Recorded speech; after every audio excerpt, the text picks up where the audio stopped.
What is going on, YouTube? It is Primitive here, and today I'm going to be bringing you a match from the most recent RMC locals. This is going to be between myself on the left playing Blue Hybrid, and on the right we're going to be having X Antibody with the Dorugoromon. Now this is a list that can actually have a pretty good shot versus Blue Hybrid if you don't have the best security, because they're going to be able to build up with the Dorugoromon and be able to swing in for like huge checks with the Dorugreymon, which we see one coming out right now. So with my current hand, I pretty much just have rookies. I have double Madoki, double Siako in hand, and so my best bet here is going to just be to try to rookie rush my opponent down before they can go in for a bunch of swings. So as we see, 2 Siakos on the board, 1 Madoki on the board, and 1 Madoki in the back. So I'm going to go ahead and just start swinging in here.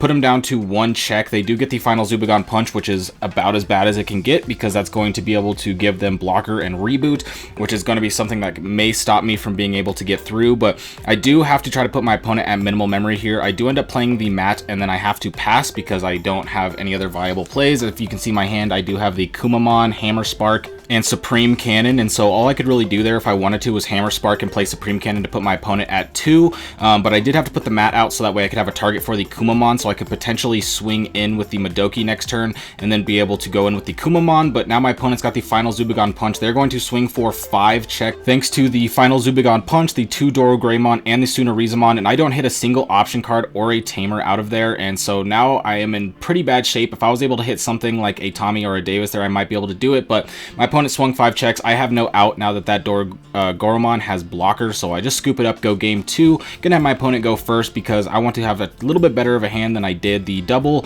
rookies in the Madoki and the Siakomon did kind of slow me down. It was looking like I could just rookie rush down my opponent, but with that final Zubagon punch, they did shut me down. So now again, we have a couple Madokis here. I am going to Digivolve up into the Kumamon to get a draw, and then Korikaku on top to get a little bit of cycle going, as well as put my opponent to 1, so that way they're not able to go into the Dorugoromon. But they actually Digivolve into the Alphamon, which is going to be very good for me because Alphamon is much less of a threat because it's not going to be able to put sources underneath. It's not going to be able to delete my Digimon when it attacks, as well as it can't gain the memory because of the Madoki on the board right now. So I'm going to go ahead and set up with a Davis, so that way I don't get memory choked. And my opponent's going to go ahead and promote the Alphamon here. They are going to swing in paying 1, so that way they can go up to 13k to get that security check with the Tsunarizumon. I'm a little surprised that they didn't pay the 2 just to play around hitting a Zulongmon and go up to 14, but it doesn't matter because on the 3rd check they do end up hitting the Susanomon, but they do give me a Sorajo and another Davis, so I can Digivolve on top of this Davis pretty freely because I only need the 1.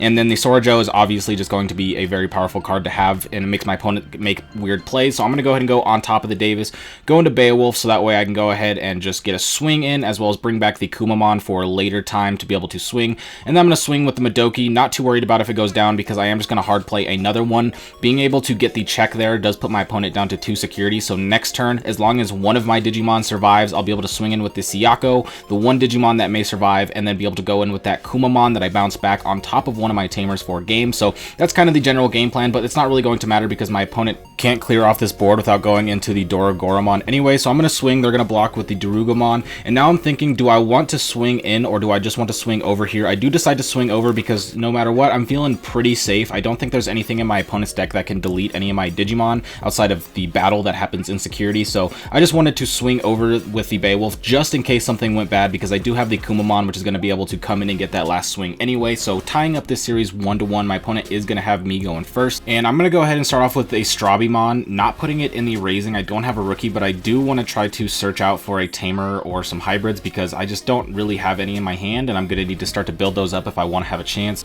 However, unfortunately for me, I did whiff that completely and put a couple rookies to the bottom that I would have liked to have, and so I'm just going to Digivolve up into the Kendo. It's looking a little bit rough for me right now, but by going into the Kendo, I could get up into my Beowulf and then up into the Azulong that's in my hand, and so I can get a little bit more going. But my opponent's going to play the Dorumon there, and so they're showing that they don't have the Dorugoromon yet, which is good because that is kind of the bane of my existence. The Alphamon is not nearly as scary to me as the Dorugoromon because the Dorugoromon can get extra checks by putting more Dorugreymon underneath. It can delete some of my Digimon. It can be very intimidating, so as long as they don't hit that, we're looking good. So they whiffed on the Dorugoromon and they whiffed on the Code of there. So still have their ultimate in the raising, and this has given me plenty full of time to try and come back. So I'm going to swing with the Strabimon there, because if they do go into the Dorogoromon, it is going to go down anyway. They have the Coda now, so they're going to be able to go to 3 and get up into any Mega that they want anyway. So I'm thinking about what I want to do here.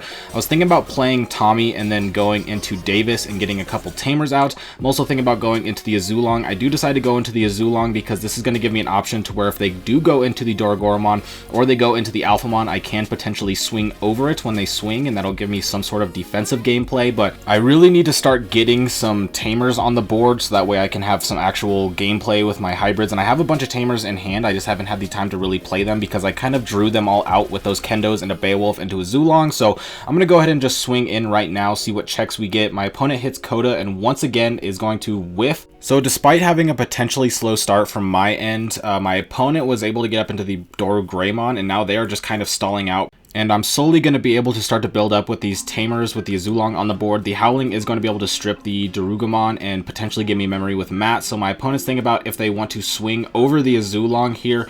They are not having the natural boost, so they would have to pay 3 to be able to get over to the 14, so they are going to pay the 3. At the end of the attack, they are going to go ahead and gain the 2 and go to 1, but then I will go to 2 thanks to the Matt and the Dorugumon not having a source. So I'm going to go ahead and pop the Howling here, so that way I can go up to 4, play the Tommy, go down to 1, and strip some sources and start to slow down this Alphamon and potentially put me in a position to where next turn I might be able to go into the Kumamon to strip on top of the Tommy and then be able to stall out the Alphamon here. But I'm going to go ahead and play the Davis. My opponent's going to go to 3 anyway, so I want to get my own Memory Tamer on the board so I can go to 3 no matter what, potentially 4 with the Matt. My opponent's going to swing 2 checks and then going down to the Susanomon, and because it did go down, it's not going to be able to gain the memory because it doesn't hit the end of the attack. So now my opponent is in a very interesting situation because that Alphamon going down means that they don't really have too much going for them. They may potentially have to Digivolve on top of this Darugumon, so that way I just don't gain extra memory with Matt and potentially stall it out, but they are going to go ahead and think about swinging in with it. It does survive, which means that if they don't Digivolve on top of it, I'll gain extra memory, and they decide to Digivolve with the Dorogreymon in the raising, potentially, so that way I don't strip it or just swing over it, but I am going to be able to Digivolve into the Korikaku now to be able to stun the Dorugumon, and then I can go up into Beowulfmon just to get a little bit of cycle and also get a little bit stronger of a Digimon on the board. I'm going to play the Ice Wall. This is going to make it so that way my opponent, if they do attack next turn, no matter what, they'll go down to 1, and then they won't be able to go to a hybrid on top of that to be able to win the game. And then pairing that with the Madoki Betamon is going to make it so that they can't really do anything with Alphamon either, and puts them in a situation where they're not going to be able to beat me this turn. And if my Madoki stays, then I am looking pretty safe on being able to just win the game next turn. If my opponent gives me any more than 3 memory, then no matter what, I'll just be able to promote with Strabi, swing, and then go into 2 hybrids on top of the Matt and the Davis and go for the game anyway. Now my opponent goes into Alphamon instead of Dorogoromon, once again whiffing it. There was a little cut right there because we were just messing around joking. My opponent is going to swing with the Alphamon. They are going to pay the 2 with the Ice Wall, and I'm going to go to 3. I am going to be able to swing in with the Strabi.